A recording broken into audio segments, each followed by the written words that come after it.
pueblo que se resiste a desaparecer. Ya no tiene habitantes, es Cañada Honda, pero no se rinde, al menos un par de veces al año resucita. Para ubicarnos, estamos a 2 kilómetros de La Posta, en el extremo noreste del departamento de Río Primero. Esto es unos 100 kilómetros de la ciudad de Córdoba. Y sus antiguos pobladores y sus descendientes quieren que no desaparezca. Cada 25 de mayo vuelven a celebrar sus fiestas patronales, como lo hicieron desde el inicio de su historia, y en contacto ya con Carlos Ferreira, que es museólogo y coordinador general de la Asociación Civil de Amigos del Patrimonio Histórico de Ancenusa, Suquía y Alfa, quien nos va a contar la historia de este pueblo. Carlos, bienvenido. Verónica te saluda. ¿Cómo estás? ¿Qué tal, Verónica? Buenos días. Saludos a toda la audiencia. Bueno, un pueblo donde no hay más habitantes directamente. ¿Desde qué año? Y desde el 2012, cuando falleció el último habitante de Cañada Honda, el último que vivía allí, el pueblo quedó abandonado, aunque el proceso de abandono fue un proceso lento y gradual desde la década del 30. Una anécdota, diríamos, que ya desde el 2012 no tiene habitantes, aunque ese último habitante estuvo muchísimas décadas solo, así que... Claro. ¿Cuál es la historia del pueblo? ¿Cuándo ha nacido? ¿Cuál fue su riqueza en su momento? Después vamos a contar estas dos actividades anuales que lo reviven, ¿no? Pero ¿cuáles eran las características principales de este pueblo? Bueno, es un típico de los pueblos que nosotros los historiadores le llamamos de fundación eclesiástica, porque eran las donaciones que vecinos, devotos de Córdoba, en general se dio mucho en Córdoba ese tipo de fundaciones, ya te voy a dar otros ejemplos, donaban 9 manzanas, es decir, una manzana al medio para la plaza y las otras 8 manzanas alrededor, se la donaban a alguna virgen, a algún santo, al que eran devotos. Entonces se escrituraban a favor del obispado o el arzobispado, dependía el momento, y se loteaban, ¿no? Y entonces ese loteo se utilizaba para la construcción del templo en ese pueblito, y además para el sostenimiento del culto y el sostenimiento del edificio. Era normalmente la iglesia, yo los he visto en los documentos, en la mayoría de ellos designaban una comisión administradora de esos lotes, que estaba constituida por el donante de ese pedacito de terreno y por algunos vecinos destacados, el juez de paz o alguno así. Y bueno, esos pueblos son muchos en Córdoba, la mayoría de ellos tienen vida: Monte del Rosario, Las Saladas, Plaza de Merced. Te estoy nombrando solo del departamento Río Primero. Sí. En el departamento Río Primero hay unos 8 o 9 pueblos de ese tipo, algunos muy llamativos, como el de Plaza de Mercedes, ¿no? El famoso pueblo de la masacre de 1935, Monte del Rosario, que es el único de estos pueblos de fundación eclesiástica, como te decía recién, que tienen una iglesia de 3 naves. Es un monstruo la iglesia que tiene en ese pequeño pueblo de 120 habitantes, también en el departamento Río Primero. Y otro de esos pueblos, Candelaria, en el departamento Totoral, bueno, muchos otros. Uno de esos pueblos es justamente Cañada Honda, que nació en 1919 con este tipo de donación, de Sinfronio Córdoba, y bueno, y donó los terrenos a la iglesia. El pueblito se fue constituyendo. En 1927 terminaron la iglesia, terminaron el templo, primero sin campanario, después le hicieron con mucho esfuerzo el campanario, después compraron campanas usadas. El pueblito fue tomando forma, ya con 2 bares. En la década del 30 ya tenía 2 bares, tenía club, tenía comisaría, tenía escuela, tenía registro civil, es decir, dependía de la parroquia de Obispo Trejo, es decir, se había ya hecho un pueblito importante. Pero bueno, en 1932 hizo que a 2 o 3 kilómetros del pueblo pasara el ferrocarril, se fundara una estación, se hiciera un nuevo pueblo, y bueno, el ferrocarril, que era el gran motor del progreso en ese entonces, hizo que la gente de a poco de Cañada Honda se fueran mudando a La Posta, en un proceso muy gradual, muy lento. Y bueno, y después ya en la década del 70 prácticamente quedó deshabitado, ¿no? Claro. ¿La capilla, por ejemplo, sigue en pie?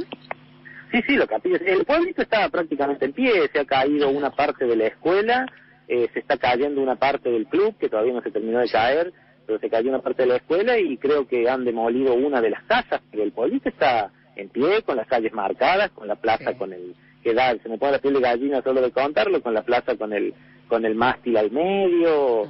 Es decir, la capilla está con la casa parroquial al lado, una casa parroquial hermosa.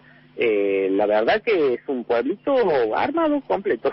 Completo. ¿Y quién se dedica, si alguien va, por ejemplo, se dedica a la mantención y el orden de estos edificios que siguen en pie, por lo menos de la capilla? De la capilla hay una comisión, que son los ex habitantes del pueblo, que la mantienen. La familia Cardoso es la dueña de una de las casas de comercio y bares más grandes que tiene ese pueblito, que una parte es rancho y otra parte es casa así, década del 20, década del 30. La familia Cardoso, junto con la agrupación gaucha de Cañada Honda, y la comisión de la capilla, son las tres que mantienen, diríamos, el pueblo con vida un par de veces al año, pero sobre todo que lo mantienen en el sentido que el pueblo existe y que se lo nombre, ¿no? Así que es por ese motivo que en la posta, que estamos por inaugurar muy pronto, dentro de unos meses, un gran museo en la estación de tren, un gran museo en la posta, va a tener una sala dedicada a Cañada Honda, porque, bueno, la mitad de los habitantes de la posta tienen sus ancestros en Cañada Honda, y de hecho la posta sigue usando el cementerio de Cañada Honda. La posta no tiene cementerio propio, sigue usando el cementerio de Cañada Honda. Claro, ¿cuáles fueron los motivos principales por los cuales la gente se fue yendo del pueblo?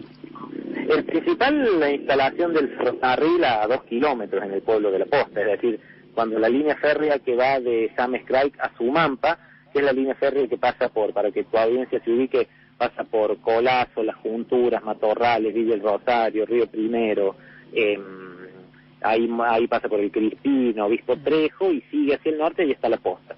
Y bueno, cuando pasó el tren a 2 kilómetros, hizo una estación de tren y se loteó un pueblo alrededor de la estación, y eso hizo que la gente de Cañada Honda se fuera yendo. Ese fue el principal motivo, ¿no? Porque otros pueblos de fundación eclesiástica como este, más lejos del ferrocarril, han prosperado y son pueblos perfectamente habitados y habitables, como Las Saladas o Plaza de Mercedes o Candelaria Sur, ¿cierto? O sea que acá hay un caso particular, que el pueblo se va abandonando a raíz de la fundación de la posta a solo 2 kilómetros. Claro. Ahora, revive 2 veces por año. ¿Cuáles son esas fechas donde hay fiesta? Definitivamente hay fiesta. ¿Cuáles son las fechas y cómo se desarrollan estas fiestas y quiénes van hacia este pueblo? Bueno, el 25 de mayo, que es la fiesta patronal de Cañada Honda, en homenaje a la Virgen Nuestra Señora del Rosario, creo que es. Sí, Nuestra Señora del Rosario tiene una hermosa imagen del siglo XIX conservada en la capilla, con pelo natural. Esa es la fiesta patronal, el 25 de mayo, que lo organiza básicamente la familia Cardoso, la agrupación gaucha y la comisión de la capilla, y luego hacen el 11 de septiembre una gran fiesta gaucha, donde ahí no interviene la comisión de la capilla, y que esa fiesta gaucha es la segunda fecha, ¿no? Es muy, diríamos, muy apreciada esta fiesta, las dos, por la gente de la zona, porque llama mucho la atención ir a un pueblo abandonado que solamente revive en esos días, que se le ponen luz, se le ponen banderas, se le ponen adornos, y bueno, y se junta mucha gente. Particularmente el 25 de mayo ya se ha hecho muy tradicional, incluso te diría más, Verónica, se ha hecho más tradicional desde que el pueblo quedó deshabitado a que cuando el pueblo estaba habitado, así que imagínate. Mira vos. ¿Cómo sigue esto? ¿Qué desean quienes eran sus habitantes, quienes aún siguen conservando, tratar de conservar, por ejemplo, la capilla, estas comisiones? ¿Qué es lo que se desea? ¿Qué es lo que ronda en el pueblo? Bueno, yo no podría decírtelo al no ser habitante de allí, ¿no? Pero sí, como historiador regional, yo supongo, y uno hablando con ellos puede deducir, que desean que no se caiga lo que queda del pueblo, ¿no? Y me parece que ellos ya han tomado, y esto lo digo de manera muy personal, han tomado ya como el gustito a esto de ser el pueblo que revive 2 veces al año, ¿no? Porque no es común, es muy raro, los pueblos que hay abandonado se han abandonado de verdad, como es el caso de Jerónimo Cortés, por ejemplo, se abandonó y se abandonó, o sea, no quedaron más habitantes y chau.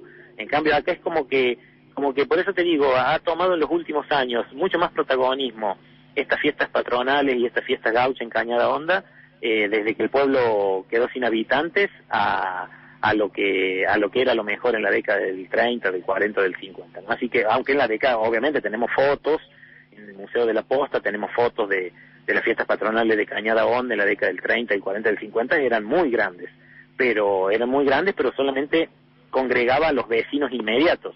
ahora se ha hecho una fiesta grande y que todo el mundo dice, bueno, vamos a Cañada Honda, a darle vida al pueblo por un día. Es bastante peculiar, yo te digo que es una cosa bastante extraordinaria. Carlos Ferreira, museólogo y coordinador general de la Asociación Civil de Amigos del Patrimonio Histórico. Muchísimas gracias. Tuquisana, famosa APA, que es la asociación, el presidente es el director del Museo de Arroyito, un gran amigo, Gustavo Pavón, y yo soy, en realidad, ahí está mal la información en el diario, yo soy coordinador de la red de museos de la APA. La APA es esta asociación civil que defiende el patrimonio histórico en la región de Oncenusa, y dentro de sus áreas tiene una red de museos, y bueno, yo como museólogo me toca ser el coordinador de esa red. Bueno, un placer haber tenido al aire a tu persona y esta historia que nos has contado, Carlos. Por favor, Verónica, muchísimas gracias. Saludos a la audiencia.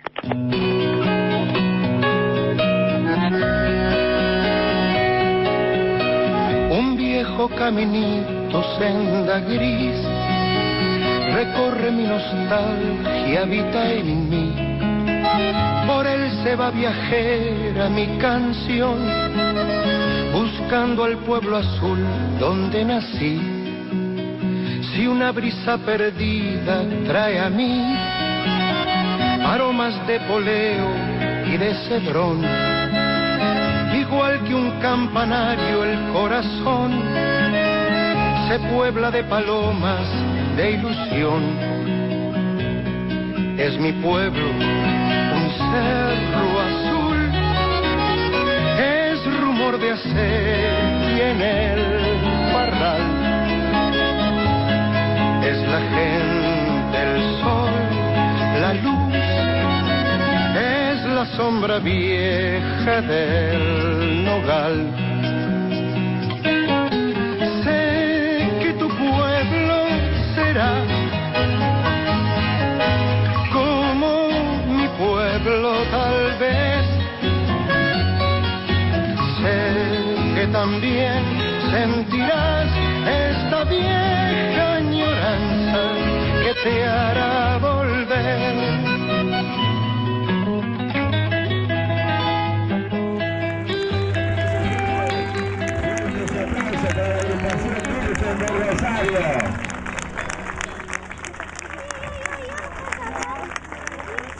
A ver el aplauso, quiero hacerse el aplauso para la agrupación local, porque si no fuera la agrupación Virgen del Rosario.